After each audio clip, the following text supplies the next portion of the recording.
So I'm Jeremy, I'm the founder and CEO of Attest. We're in the insights, evidence, data and analytics business.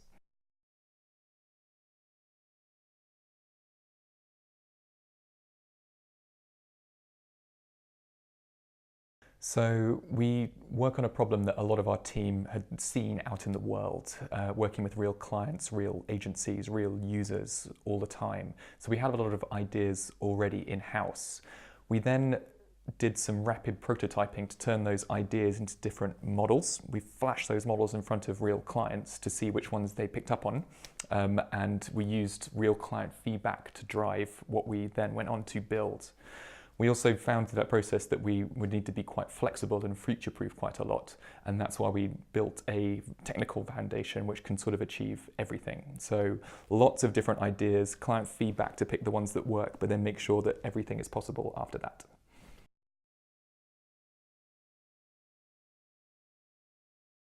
All the time.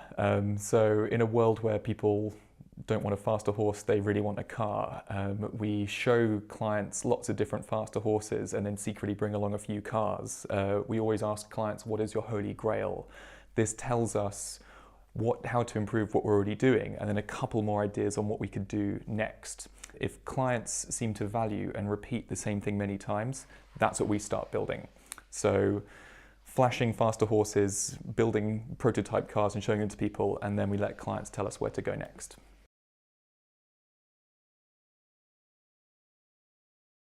We've got lots of really good advice, but I think the best one we've ever received, which we sometimes are guilty of ignoring, is focus. Focus on doing one thing very well.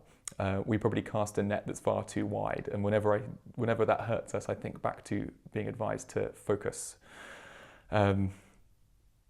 Wish we did that a bit more.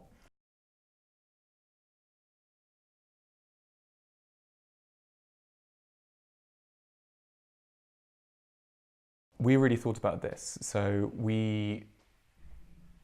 when we first did ideation, we heard so many different things that we realized that the product we built would in future need to do a lot of different things.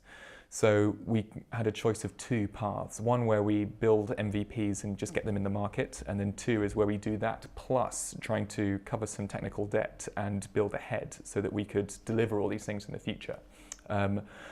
We took the second path. So we built our tech so that everything could be possible, and we gradually add products on top. It slowed us down a bit. It probably cost us some money and some time, but I think it was the right thing to do. So stable foundation that can do everything you hear, but starting with the agile MVP method from the start.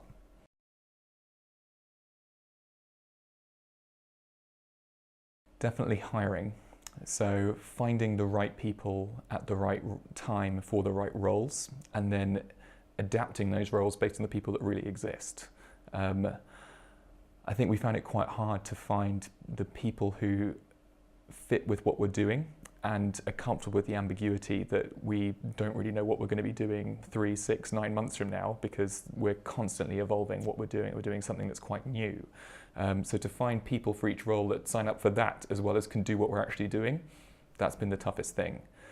I think the way we solved it was by being quite quick and very responsive in interviewing and opportunistic. So we met lots of people. We could decide quite quickly if they were a yes or a no.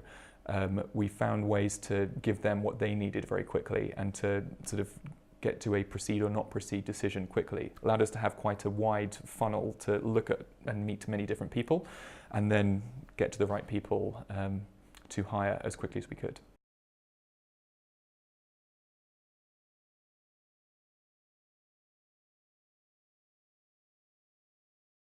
Think ahead on technology. It's easy to get out demoware and MVPs and get instant feedback. At some stage, that's going to be hard to turn into a real business. So to think early and bother to take the time and make the investment in building something that can actually grow, rather than potentially set out some technical debt and hurdles that will trip you up if you're ever successful from the start. We did that by involving a network of technical people to give us some advice on how we might need to do it in the long term from the beginning, and that really helped us get that right.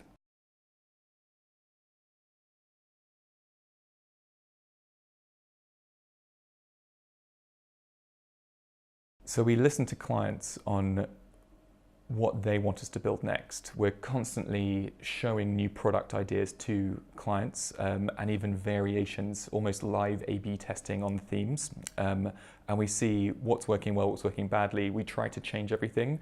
And if it makes it better, we keep it. If it makes it worse, we drop it.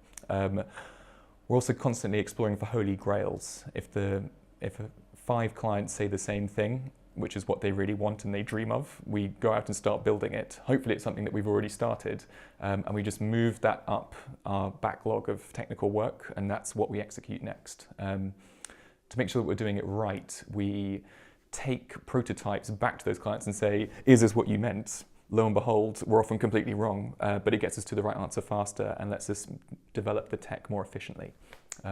So it's a combination of constant exploration and also prototyping.